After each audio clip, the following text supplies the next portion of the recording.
ఒక్కసారి కొమ్మూరి గోల్డ్ కి కాల్ చేయండి. తాకట్లో ఉన్న మీ బంగారాన్ని విడిపించి మార్కెట్ ప్రైస్ కి వాళ్ళు కొనుక్కుని మిగతా డబ్బులు మీకు ఇచ్చేస్తారు. అందరికీ నమస్తే, వెల్కమ్ బ్యాక్ టు మన టీవీ. నేను మీ రమ్య. చార్మినార్ సమీపంలోని పాథర్గఢ్ లోని ఎస్వైసే కాంప్లెక్స్ లో తెల్లవారుజామున ఒక గార్మెంట్ దుకాణంలో భారీ అగ్ని ప్రమాదం చోటు చేసుకుంది.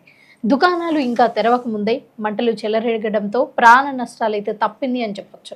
అయితే 3 దుకాణాలు పూర్తిగా కాలిపోయాయి. చార్మినార్ కు కేవలం 200 మీటర్ల దూరంలోనే ఉన్న ఈ గుల్జార్ హౌస్ ప్రాంతంలో గత ఏడాది జరిగిన అగ్ని ప్రమాదం ఇటీవల కాలంలోనే అత్యంత విషాదకరమైన ఘటనగా నిలిచింది.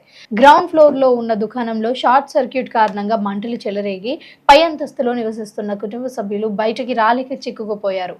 సరైన వెంటిలేషన్ లేకపోవడం, ఒకటే దారి ఉండడం, ఆ ఒక్క దారి కూడా మంటలతో మూసుకుపోవడం వల్ల 8 మంది చిన్నర్లతో సహా మొత్తం 17 మంది మృతి చెందారు. ఎస్వైజే కాంప్లెక్స్ వద్ద అగ్నిమాపక సిబ్బంది మంటలను అదుపు చేస్తున్నట్లుగా ఇక్కడ ప్రత్యక్ష దృశ్యాలైతే మీరు చూడొచ్చు.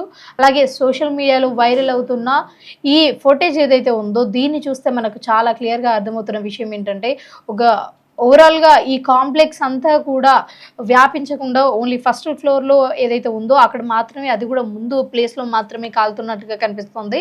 అండ్ ఇది ఉదయం 8 గంటల సమయంలో కావడంతో ఎవరైనా సరే, బట్టల దుకాణాలు అయినా సరే, అక్కడ ఉన్న వేరే ఏ షాప్స్ అయినా సరే, ఆ చార్మినార్ పరిసర ప్రాంతాలలో మధ్యాహ్నం కూడా అందరూ బిజినెస్ ఓపెన్ చేసుకొని స్టార్ట్ చేస్తూ ఉంటారు. సో అది ఒక అదృష్టం అని అనుకోవచ్చు. ఎందుకంటే ఆ సమయంలో చిన్నాళ్ళు కావచ్చు, పెద్దలు కావచ్చు, ఎవరు లేకుండా ఉండే ఆ సమయంలో అయితే ఈ అగ్ని ప్రమాదం అయితే చోటు చేసుకుంది. ఇంకా ముఖ్యంగా చెప్పాలి అంటే ఆల్మోస్ట్ నిన్న ఒక 20 నుంచి 25 సార్లు కరెంట్ రావడం పోవడం జరిగింది. అంటే అది కూడా ఈ ప్రమాదానికి దారి తీసింది అని చెప్పొచ్చు. ఎందుకంటే ఇంతలో షార్ట్ సర్క్యూట్ అవ్వడం ఇదే మొదటిసారి అని మనం చెప్పుకోవచ్చు. సరే, అసలు మీరేమనుకుంటున్నారు ఈ షార్ట్ సర్క్యూట్ పైన? అసలు ఎవరిది నిర్లక్ష్యం అంటారు? కింద కామెంట్ సెక్షన్లో కామెంట్ చేయండి.